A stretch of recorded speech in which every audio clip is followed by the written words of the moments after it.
Your world has just changed. In fact, the world has changed. But I'm going to go one step further. The world is changing and history is being made right now. But history changing never feels historic when you're sitting in it. It just feels like another day. I'll give you a context for that. When Dr. Martin Luther King Jr. was involved in the civil rights movement, that was 13 years of his work. He lived in the city I live in now, Atlanta, Georgia. He went to parent-teacher night. He went to the grocery store. He went to boring staff meetings. He listened to uninspiring speakers, as you're listening to me now.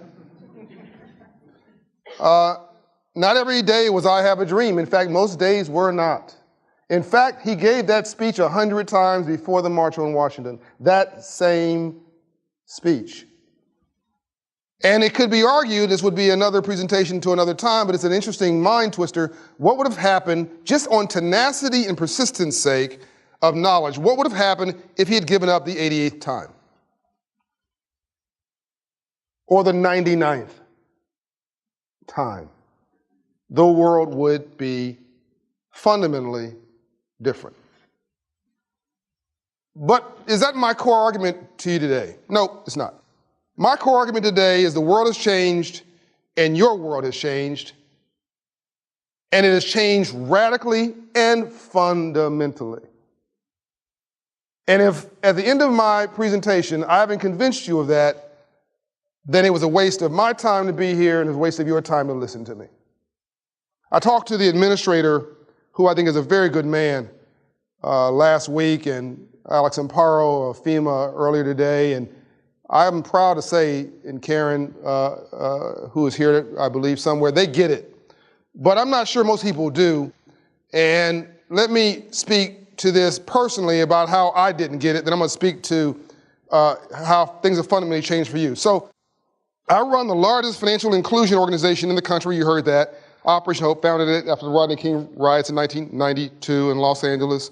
$3.5 billion, 3 million clients and $2.5 billion invested in underserved neighborhoods. Not bad numbers, but it's all a shame and it's underwhelming. And I'll get to that in a moment, but I'm not anywhere close to the need. 30,000 volunteers, et cetera. And I thought I was doing something until about 5 years ago when Janae Roscoe took me to a museum, Ford Theater, where there's a museum inside of the theater where Abraham Lincoln was assassinated. And with regard to black poverty, I've been trying to figure this out for a long time. All poverty is the same, but when white folks have headaches, black folks have pneumonia. By the way, it's okay to laugh. You won't get sued. Take life seriously, don't take yourself too seriously. So there'll be some humor dispersed in my comments. It's okay to laugh. I'll tell you when to laugh if you miss the mark. And I've been trying to figure this out, and I did figure it out, but I figured it out because of Janae Roscoe in this museum. And basically what I discovered was that all of our problems are tied to one thing, just one thing. 1865, March 3rd, President Abraham Lincoln, after the Civil War, after the Emancipation Proclamation, arguably the most progressive, most amazing president we've ever had in the history of this country.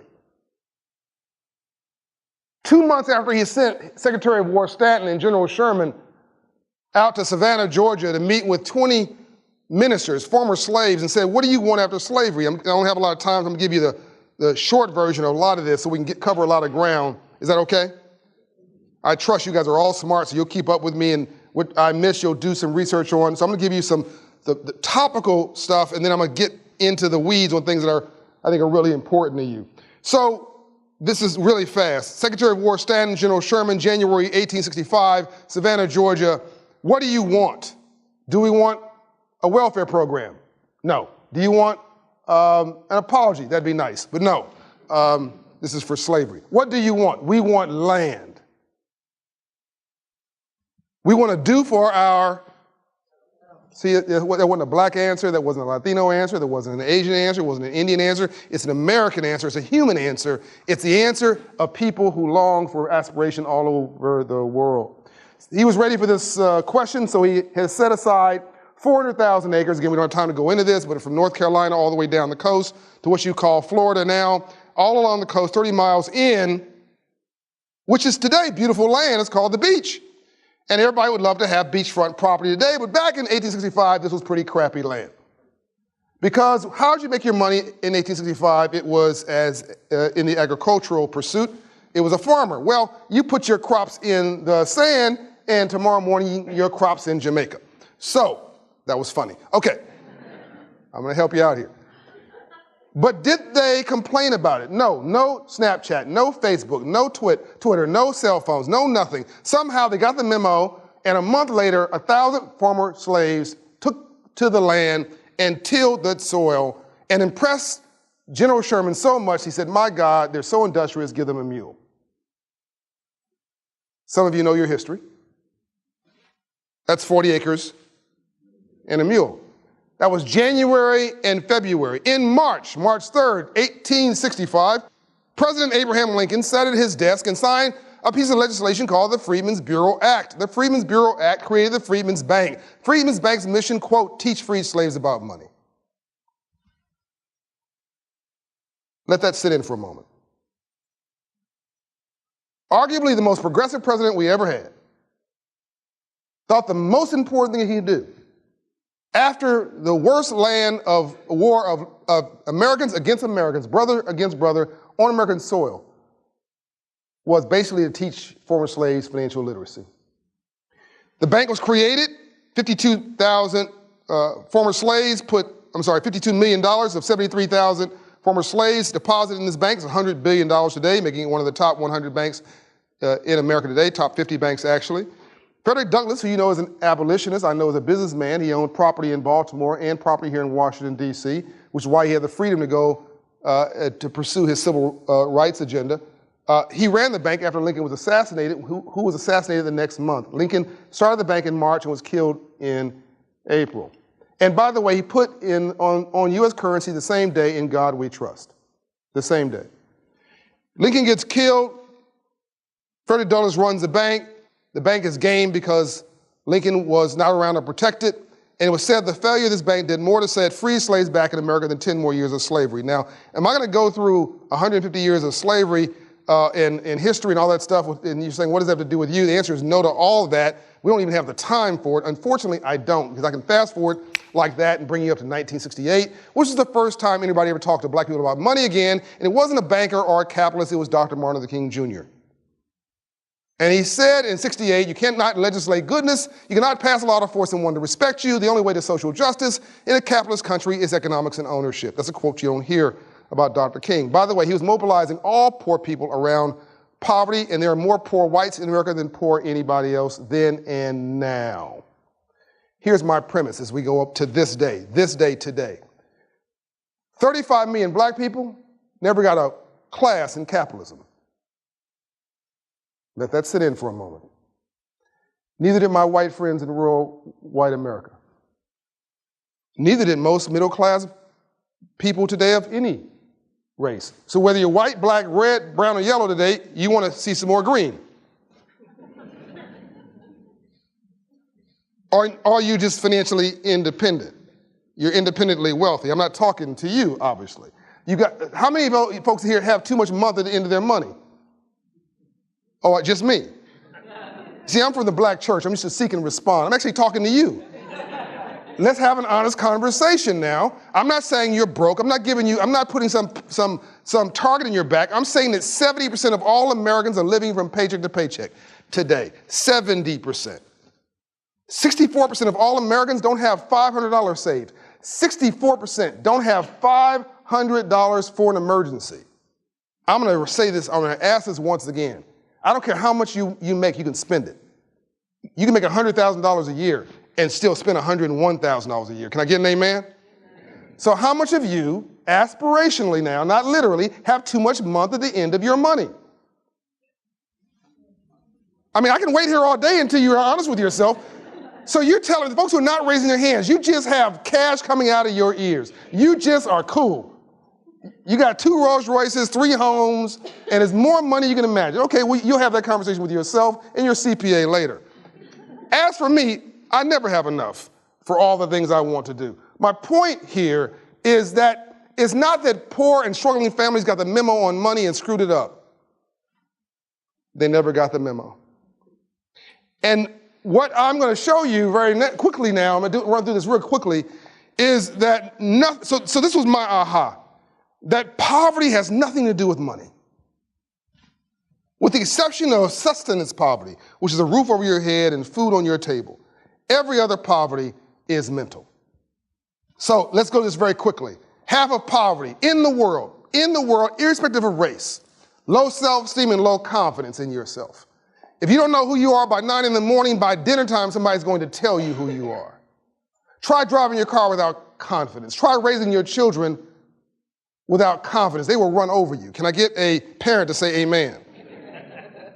Are you guys alive? Are you awake down here? Try going and running your department, your division, without confidence. I'm not even talking about self-esteem, which is how you feel about yourself. I'm talking about the ability to execute with confidence in the external world. Try doing that without confidence. I'm going to get back to why that's important in a second. Low self-esteem and low confidence. That's half of all failure and poverty in the world. The second part of poverty is role models and environment. So if all you see in your neighborhood as symbols of success are rap stars, athletes, and drug dealers, why is anybody surprised that kids in that neighborhood want to grow up to be a rap star, an athlete, or a drug dealer? Actually, it's good common sense. You're modeling what you see.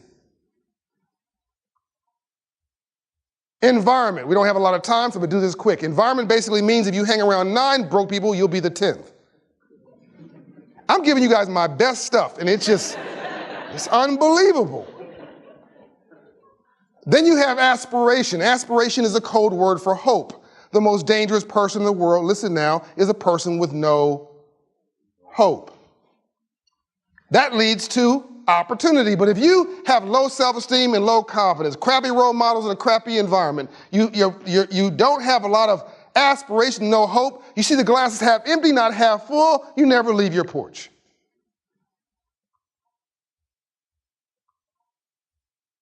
Normally I have somebody doing this thing for me, so hold on a minute.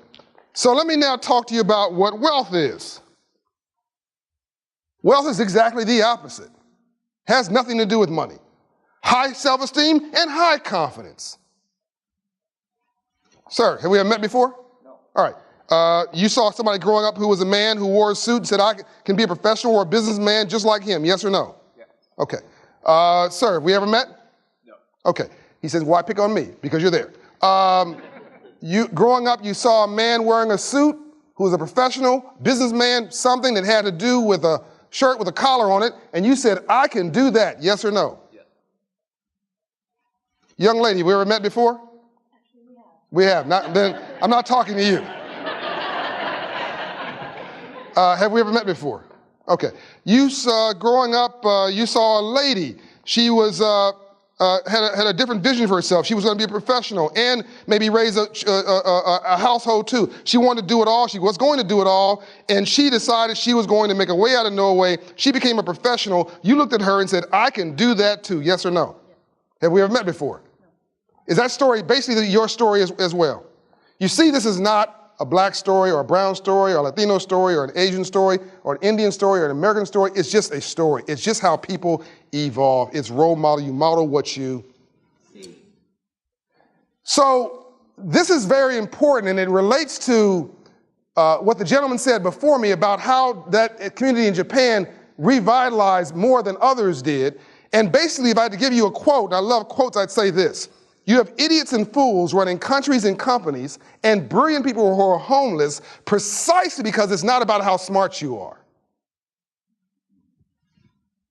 There's only one reason to go to Harvard. Harvard's a great school. I have a degree from Harvard. Harvard's a great school. I'm not digging on Harvard. But you don't pay 5 times more to go to Harvard than a state university because you're going to end up 5 times smarter. You do not.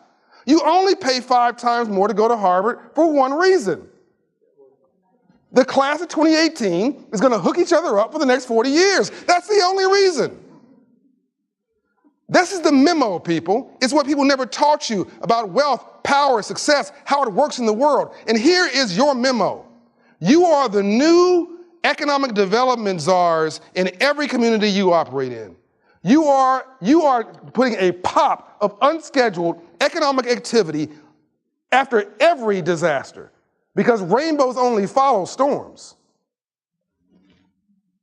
That's not just nice theory, it's actually scientific fact that you literally cannot have a rainbow without a storm first. But if all you are is an unscheduled water hose of money, and all you have is ready, fire, aim, you can do nothing about changing this. And this is the whole ball game.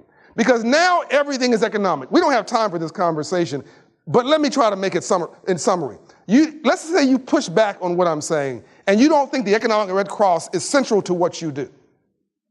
I'm going to say to you that we're central to everything you do. You cannot go through your day. You cannot get through your morning. You cannot go to sleep at night without having a financial transaction. Help me out here. I'm going to do this quickly. This morning you brushed your teeth. Was that a government-issued toothbrush? Okay, somebody paid for it, right? Okay, the alarm clock went off. Today it would be a cell phone, right? That was not a government-issued cell phone, it might be in some cases here.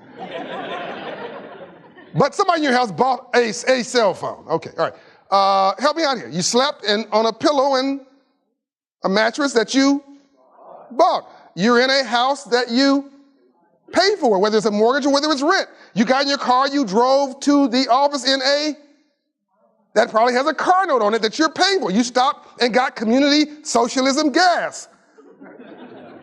No, you didn't get communism gas. You had to pay for the gas, right? I mean, you love your children. And unless you have a grandmother at home, you have to pay somebody to take care of those interestingly behaved children.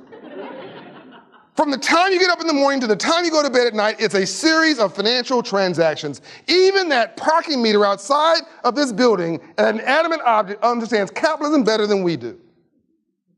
But no one's teaching it. What's the number one reason why communities don't recover? Economics and poverty. What happened in Hurricane Katrina? We sent all those debit cards. I don't know if you remember this. We sent all those cards to a state that was financially unbanked. And then when they got a hold of the money, because they were financially illiterate, no matter how nice they were, they went and did interesting things with the money. We don't have time to get into these stories, but it will break your heart. But it's not just about poor people. Right now in Santa Barbara, there are $1 million properties that cannot be rebuilt because the people thought, my mortgage is paid off, I don't need insurance anymore, I'm a senior citizen, I'm in this wonderful neighborhood, what's going to ever happen to me? This is a crisis right now, all up and down the California coast. Houston, where 10% of the homes that were devastated had flood insurance. I can go on and on and on. This is primarily an economic crisis. You have people in Alabama that are still trying to recover from that natural disaster, 5 or 6 years ago, where very few of those communities were rebuilt. And I went in there personally and tried to talk to some residents and try to give them the SBA emergency disaster documentation. And many people say, oh, I'm not signing that. I don't have a small business loan. Some of you know what I'm talking about. You cannot even get access to anything unless you fill out this paperwork. I can go on and on. This is not an issue, ladies and gentlemen. This is the issue. But we're doing nothing about it. We have no strategy. We've got no plan. You know, I learned financial literacy when I was 9 years old. A banker came in my classroom. It was also a race relations opportunity for me. I grew up in Compton, California, in South Central. And in Compton, there was nobody with a white shirt on. There was nobody with a suit on, nobody with a business card, no business people. So this white banker came into my classroom and taught financial literacy and something called home economics. Remember that? Doesn't exist anymore. And I looked at this banker. By the second session of the class, I felt a little confidence. I raised my hand. I'm out of time, by the way, so I'm going to wrap this up, we'll do some Q&A. But I raised my hand, I said, excuse me, sir, what do you do for a living and how'd you get rich legally? And he said, young man, I'm a banker and I finance entrepreneurs. I said, sir, I don't know what an entrepreneur is, but if you're financing them, I'm gonna be one. And I was joking, but I was serious. You see the endorphins kicked on the right side of my brain. Remember that graph I showed you where self-esteem and confidence was dead? Now, you think your life is tough? Try this. This is not a racial thing now. Just walk with me. Try this. You were enslaved for 350 years. You were told you aren't anything. You have no value. Your mama was told she didn't have any value. Your daddy wasn't told they didn't have any value. Somebody was raped in front of you who was related to you. You could do nothing about it. 100 years after that, you had Jim Crow to 1970. Not 1870, 1970. How's your confidence and your self-esteem? I think that 70% of black people are clinically undiagnosed depressed, and that's the only stat I don't have a fact for. Everything else is fact-based. This is my gut. Because you'd be depressed too. I tell my conservative white friends the same example, and I ask them, if you went through half of that through half the time, wouldn't you be crazy too? And every one of them say, absolutely yes. It's not a racial thing. This is just simply 2 + 2 = 4. So if you think you're having a bad day, try going through life with the opposite of this in your pocket and in your soul. And you gotta go out in this world and operationalize yourself. And then you don't have financial literacy. So look, the communities that I'm concerned about have a check casher next to a payday loan lender, next to a rent-to-own store, next to a title lender, next to a liquor store. And before you say that's a black neighborhood, I'll tell you that's also a white rural neighborhood. Same neighborhoods you serve. They were in a crisis before your disaster ever hit. Did you hear that? They were in a crisis before your disaster ever hit. And their problem is a number. It's a 500 credit score neighborhood. Not a racial issue, not a political issue, not an urban versus rural. It's 500 credit scores. Every problem in our country is a 500 credit score neighborhood. I can get it down to a zip code. By the way, 700 credit score neighborhoods don't riot. That was funny. It was funny and it's factual. Literally, there's never been a riot in a 700 credit score neighborhood in all of America's history of any race, because 700 credit score neighborhoods don't want to riot, they want to go shopping. So my mission now is to move credit scores 120 points in 24 months. We're doing that at Operation Hope in normalized environments, getting those at GDP up, getting that economic energy up, getting that confidence up, that self-esteem up, the competency up, changing the role models, changing everything in the endorphins on the right side of their brain so that kid or that adult can decide that I can do anything. I don't have to just go get a job, I can create a job. It's also how you create communities. And what would happen if your economic development, your emergency disaster recovery dollars had a dual purpose? I'm done.